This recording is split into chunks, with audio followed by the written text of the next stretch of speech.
बिस्मिल्लाहिर्रहमानिर्रहीम। Subject economics मशियात, class 4th year, government degree college for women, satellite town Bahawalpur. Students, ये topic है हमारा Keynes theory of income and employment, और इसमें हमने आज करना है नेशनल इनकम डिटर्मिनेशन कि केन्स के अकॉर्डिंग नेशनल इनकम का इक्विलिब्रियम लेवल किस तरह से डिटर्मिन होता है। तो स्टार्ट करेंगे पहले थोड़े से इंट्रोडक्शन के साथ। क्लासिकल इकोनॉमिस्ट की बात करते हैं। जो क्लासिकी मईशतदान है उनका ये कहना था कि मईशत में कभी भी ना तो ओवर प्रोडक्शन होती है और ना ही अनएम्प्लॉयमेंट होती है। जो कुछ पैदा होता है, जो कुछ तैयार होता है, वो सब का सब खुद ही फ़रोख्त हो जाता है। जैसे कि सेज का लॉ था क्लासिकल इकोनॉमिस्ट में, supply creates its own demand. तो उनका ये कहना था कि किसी भी गवर्नमेंट की इंटरवेंशन की ज़रूरत नहीं है, लेज़े फेयर इकोनॉमी होती है और सब कुछ खुद ही बैलेंस हो जाता है। फिर केन्स ने 1930 के डिप्रेशन के बाद इस चीज़ को हाईलाइट किया कि ऐसा नहीं होता, हुकूमत की मदाखलत की ज़रूरत हमेशा होती है। जब भी प्रोडक्शन होती है तो ओवर प्रोडक्शन का चांस हर जगह मौजूद रहता है। सप्लाई और डिमांड ऑटोमेटिक फोर्सेस के ज़रिए से एडजस्ट हो जाती हैं, लेकिन फिर भी ओवर प्रोडक्शन का भी ख़तरा हो सकता है। इन्फ्लेशन और डिफ्लेशन जैसी सूरत हाल का भी सामना हो सकता है मईशत को। तो गवर्नमेंट का एक स्पेसिफ़िक रोल होता है जहाँ पर इन्फ्लेशन आ जाए या डिफ्लेशन आ जाए या ओवर प्रोडक्शन हो या अनएम्प्लॉयमेंट हो। Government has a very active role according to J.M. Keynes. Keynes ने जो थ्योरी दी है, theory of income and employment, उसने कुछ फीचर्स बताए, कुछ खसूसियात बताई हैं केन्स ने, जिसमें से सबसे पहली तो यही है कि उसने बताया कि इक्विलिब्रियम ऑफ नेशनल इनकम किस तरह से डिटर्मिन होता है। तो अकॉर्डिंग टू केन्स, जहाँ पर मजमूई रसद और मजमूई तलब आपस में बराबर हो जाती हैं, aggregate demand and aggregate supply equal हो जाती हैं, वहाँ पर इकोनॉमी का नेशनल इनकम इक्विलिब्रियम डिटर्मिन होता है।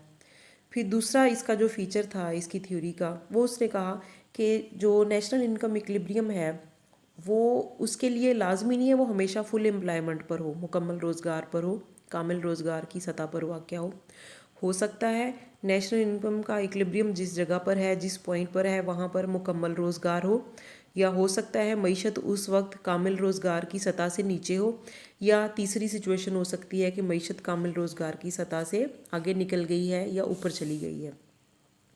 तो इन दोनों सूरतों में गवर्नमेंट की इंटरवेंशन के ज़रिए से मईशत को वापस इक्विलिब्रियम पर लाया जा सकता है। तो इसे आगे जब हम एक्सप्लेन करेंगे वहाँ ये डिटेल में ये पॉइंट आ जाएगा। उसके बाद है कि केन्स ने एक आइडिया इंट्रोड्यूस करवाया इफ़ेक्टिव डिमांड का, मौसर तलब। इफ़ेक्टिव डिमांड या मौसर तलब क्या होती है? केन्स का कि जितना ज़्यादा इफ़ेक्टिव डिमांड का लेवल हायर होता है मईशत के अंदर, उतनी ही ज़्यादा इनकम और एम्प्लॉयमेंट भी हाई होगी उस इकोनॉमी के अंदर। तो हम कह सकते हैं कि it is the deficiency of effective demand which is responsible for unemployment in the country. अब इफ़ेक्टिव डिमांड है क्या अकॉर्डिंग टू केन्स? केन्स ये कहता है कि इफ़ेक्टिव डिमांड असल में मजमूई तलब है। कि effective demand he means the aggregate demand, the aggregate supply and the level of national income. कि जब एग्रीगेट डिमांड एग्रीगेट सप्लाई के बराबर होती है जिस जगह पर, उसे हम इफ़ेक्टिव डिमांड कहते हैं। और अगर ये अपने उस पॉइंट से आगे या पीछे चली जाती है तो अनएम्प्लॉयमेंट या इन्फ्लेशन और डिफ्लेशन का प्रॉब्लम क्रिएट हो सकता है। अगर एक्सेसिव डिमांड ज़्यादा हो जाए इफ़ेक्टिव डिमांड से, मतलब इफ़ेक्टिव डिमांड बढ़ गई है, तो ऐसी सूरत में इन्फ्लेशन आएगा, और अगर कम हो गई है, कम रह गई है, तो ऐसी सूरत में डिफ्लेशन आएगा।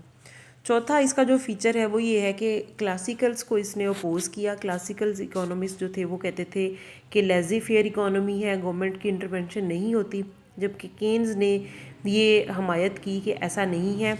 इन्फ्लेशनरी और डिफ्लेशनरी गैप्स को ख़त्म करने के लिए, उन्हें कंट्रोल करने के लिए गवर्नमेंट की इंटरवेंशन की, मुदाखलत की ज़रूरत होती है। जनरली मॉडल डिस्कस करेंगे यहाँ स्टूडेंट्स। आपने थर्ड ईयर के सिलेबस में ये पढ़ा था, मैथमेटिक्स के पोर्शन में national income determination 2 sector economy में था C+I, या हम कहते हैं कि इनकम का एक पार्ट कंज्यूम कर लिया और दूसरा पार्ट सेव हो रहा है, वही सेविंग्स फिर इन्वेस्ट होती हैं, तो इक्विलिब्रियम बन जाता है Y = C+I। इसमें हम कंजम्पशन के फंक्शन को एक्सप्लेन करेंगे। Consumption is a combination of autonomous and induced consumption, यानी कंजम्पशन जो है C is equal to C not plus small c y. C not autonomous consumption है, वो कंजम्पशन जो कि इनकम के बढ़ने कम होने से मुतासिर नहीं होती, फिक्स रहती है, जो कि इनकम पर डिपेंड नहीं कर रही। और स्मॉल सी है इंड्यूस्ड कंजम्पशन, जिसे हम मार्जिनल प्रोपेंसिटी टू कंज्यूम भी कहते हैं, जो इनकम पर डिपेंड कर रही होती है। पॉजिटिव रिलेशन है इसका इसके साथ। अब इसमें जो दूसरा पॉइंट है, पहला हमने बता दिया कि इनकम के मॉडल के अंदर उसने 2 सेक्टर इकोनॉमी का जब मॉडल लिया तो y is equal to C plus I लिया, और अगर इसमें गवर्नमेंट शामिल हो जाएगी तो C प्लस आई प्लस जी हो जाएगा। लेकिन यहाँ हमने गवर्नमेंट एक्सपेंडिचर और टैक्सेस को ज़ीरो कंसिडर किया हुआ है कि वो नहीं है। तो कंजम्पशन के फंक्शन को एक्सप्लेन किया, C is equal to C not plus c y. और इसमें इन्वेस्टमेंट को हम सपोज कर रहे हैं कि ऑटोनोमस इन्वेस्टमेंट है, I is equal to I naught, induced investment फ़िलहाल शामिल नहीं की। सेविंग फंक्शन जो है, savings are equal to minus S naught plus small S Y. इसमें भी ऑटोनोमस सेविंग्स भी हैं, खुद इख्तियार बचत और तरगीब याफ्ता बचत स्मॉल एस इंड्यूस्ड सेविंग्स। और आउटपुट साइड से अगर हम देखें तो Y is equal to C plus S aggregate supply से हम कहेंगे कि आ कहाँ से रहा है हमारा जो सुरमाया है। मॉडल को हम एक्सप्लेन करते हैं यहाँ पे कि C प्लस आई और C प्लस एस को अगर हम इक्वल रखें तो कंक्लूजन ये निकलता है कि investments are equal to savings. Means के जो सेविंग्स की गई थी वही बाद में इन्वेस्टमेंट में कन्वर्ट हो गई। So we say that in economy will be in equilibrium when savings are equal to investment. So इस तरह से, इस डिस्कशन से, इस मॉडल से हमें दो चीज़ें सामने आती हैं कि according to Keynes national income equilibrium को हम दो तरीक़ों से, दो अप्रोचेस से फाइंड आउट कर सकते हैं। पहली अप्रोच या पहला तरीका या पहला मेथड है कि नेशनल इनकम का इक्विलिब्रियम उस पॉइंट पर होगा जहाँ एग्रीगेट डिमांड और एग्रीगेट सप्लाई बराबर होंगे, और दूसरा तरीका लीकेजेस बराबर होंगी इंजेक्शंस के। लीकेजेस से मुराद यहाँ पर सेविंग्स है और इंजेक्शन से मुराद इन्वेस्टमेंट है, यानी सेविंग्स और इन्वेस्टमेंट जहाँ बराबर होंगी। अब इन दोनों अप्रोचेस को डायग्राम में वन बाय वन एक्सप्लेन करते हैं। हम स्टार्ट करना चाहें तो कंजम्पशन के कर्व से स्टार्ट कर सकते हैं। सिंपल जो कंजम्पशन का कर्व होता है वो ओरिजिन से थोड़ा सा ऊपर से स्टार्ट होता है। ओरिजिन से उसके स्टार्ट का जो पॉइंट है वो ऑटोनोमस कंजम्पशन कहलाती है, और उसी में अगर हम इन्वेस्टमेंट को जमा कर लेंगे तो वो थोड़ा सा कर्व उसी तरह से, क्योंकि ऑटोनोमस इन्वेस्टमेंट है, उसी स्लोप के साथ वो कर्व ऊपर चला जाएगा। जिससे ऑटोनोमस कंजम्पशन है उसी में ऐड कर लेंगे इन्वेस्टमेंट्स, तो हमारा अपवर्ड स्लोपिंग पॉजिटिव ग्राफ बनेगा C प्लस आई का। अगर हम C प्लस एस के ग्राफ को ड्रॉ करें तो स्टूडेंट्स आपको याद होगा कि थर्ड ईयर में जब मैंने ये आपको समझाया था तो मैंने आपको प्रूफ करके बताया था कि कंजम्पशन का कर्व और सेविंग का कर्व जब इन्हें जमा करते हैं तो ये ओरिजिन पर आ जाते हैं। उसकी रीज़न क्या है कि जब हम सिंपल कंजम्पशन के कर्व को ड्रॉ करते हैं तो वो ओरिजिन के ऊपर से स्टार्ट होता है, वाई एक्सिस के साथ ऊपर स्टार्ट होता है, क्योंकि कुछ पॉजिटिव कंजम्पशन होती है जो ज़ीरो इनकम पर भी हो रही होती है।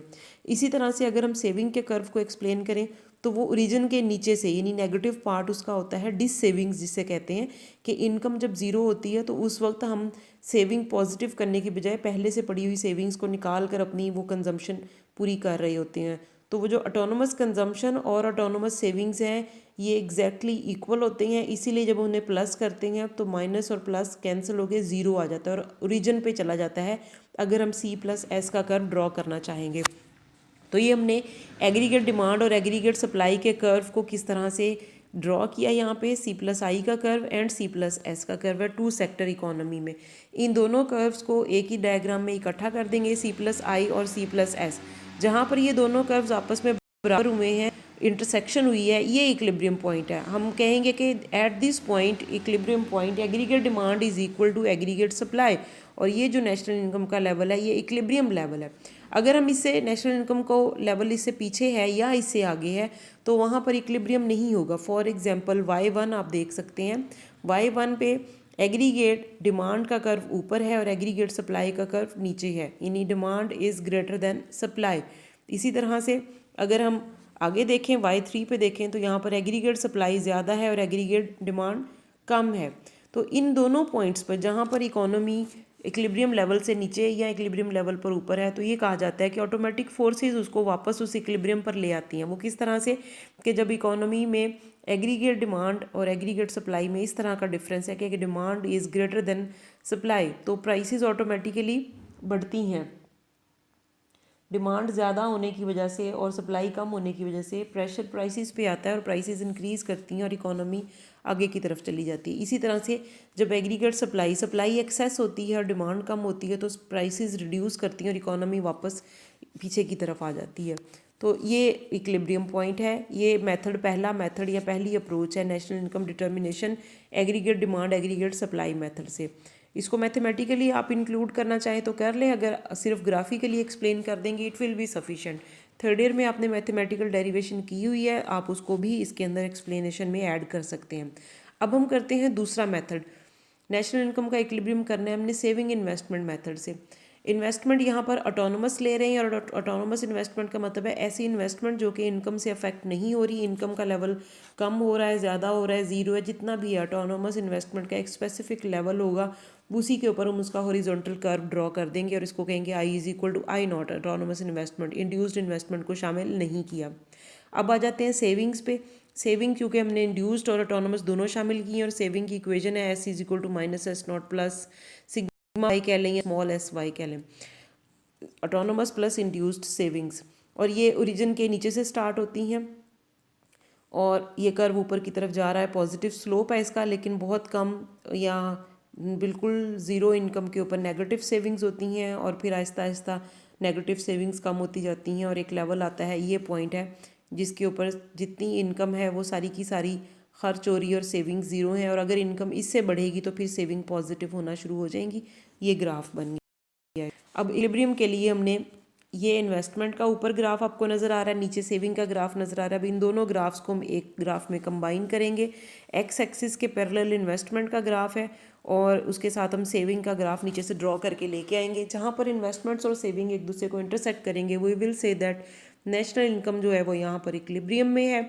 अगर इकोनॉमी इससे पीछे होगी या इससे आगे होगी तो वहाँ पर इक्विलिब्रियम नहीं होगा। फॉर एग्जांपल अगर इकोनॉमी Y2 की बजाय Y1 के ऊपर है तो यहाँ पर हम देख सकते हैं कि investments are greater than savings, investments saving से ज़्यादा हैं। और आगे हम एक इफ़ेक्ट पढ़ेंगे मल्टीप्लायर इफेक्ट के। इन्वेस्टमेंट जब बढ़ती हैं तो मल्टीपल टाइम्स इनकम के ऊपर पॉजिटिव इफेक्ट होता है और इन्वेस्टमेंट के बढ़ने से इनकम बहुत तेज़ी से बढ़ती है और इकोनॉमी आगे चली जाएगी।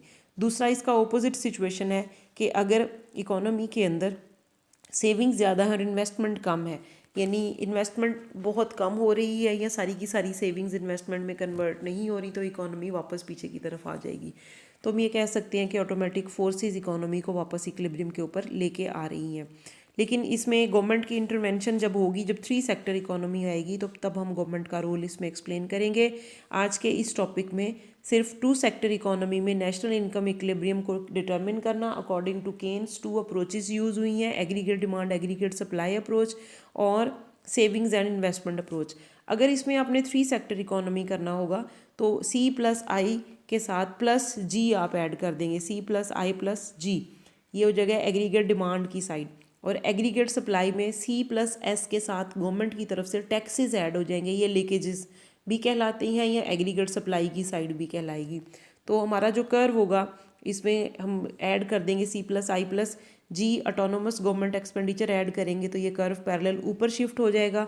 और इसी तरह से अगर C+S+T करेंगे तो Y एक्सिस के ऊपर हमारे पास Y है और X एक्सिस के ऊपर नेशनल इनकम है और Y एक्सिस के ऊपर हमारे पास C+S+T आएगा, लेकिन वो रहेगा ओरिजिन के ऊपर ही C+S+T। और इन दोनों को इंटरसेक्ट करेंगे यहाँ पर, इसमें C+S+T लिखेंगे और C+I+G लिखेंगे, नेशनल इनकम इक्विलिब्रियम इन 3 सेक्टर इकोनॉमी। तो स्टूडेंट्स आपने 2 सेक्टर इकोनॉमी आज का जो हमारा लेक्चर है, जो टॉपिक है, इसे अंडरस्टैंड करें। देखें पॉइंट्स अपनी बुक में से, उर्दू मीडियम इंग्लिश मीडियम दोनों स्टूडेंट्स मैंने एक्सप्लेन उर्दू में ही किया हुआ है, चाहे सामने इंग्लिश में लिखा हुआ है। दोनों तरह के मीडियम के जो स्टूडेंट्स हैं अपनी जो अवेलेबल बुक है आपके पास उसी बुक में से इस टॉपिक को प्रिपेयर करेंगे। और 2 सेक्टर के लिए हमने डिस्कस कर लिया, अब आप इसको 3 सेक्टर के लिए ख़ुद प्रिपेयर कर लेंगे, उसमें सिर्फ गवर्नमेंट इंक्लूड हो जाएगी। और नेक्स्ट इंशाल्लाह ताला जो हमारा इससे अगला टॉपिक होगा नेशनल इनकम इक्विलिब्रियम के बाद नेक्स्ट हमने मल्टीप्लायर का टॉपिक करेंगे हम। या आप अगर एग्रीगेट डिमांड एग्रीगेट सप्लाई में से भी कुछ पूछना चाहेंगे क्वेश्चन तो आप कमेंट्स में मुझसे पूछ सकते हैं। लेकिन आप फ़िलहाल इस टॉपिक को तैयार कर लें। अगला लेक्चर इसके साथ ही जल्दी मैं इंशाल्लाह अपलोड कर दूंगी। वो टॉपिक हमारा है मल्टीप्लायर, ज़ारिब का टॉपिक होगा। और जो इम्पोर्टेंट टॉपिक्स हैं सारे ही मैं कोशिश करूँगी कि अपलोड कर दूँ। आप इसको चैनल पर लाजमन सब स्टूडेंट्स व्यू करें, डाउनलोड करके रख लें अपने मोबाइल, अपने लैपटॉप में, और फिर बुक खोल के बुक के साथ कंसल्ट करके इस टॉपिक को प्रिपेयर कर लें। Thank you student.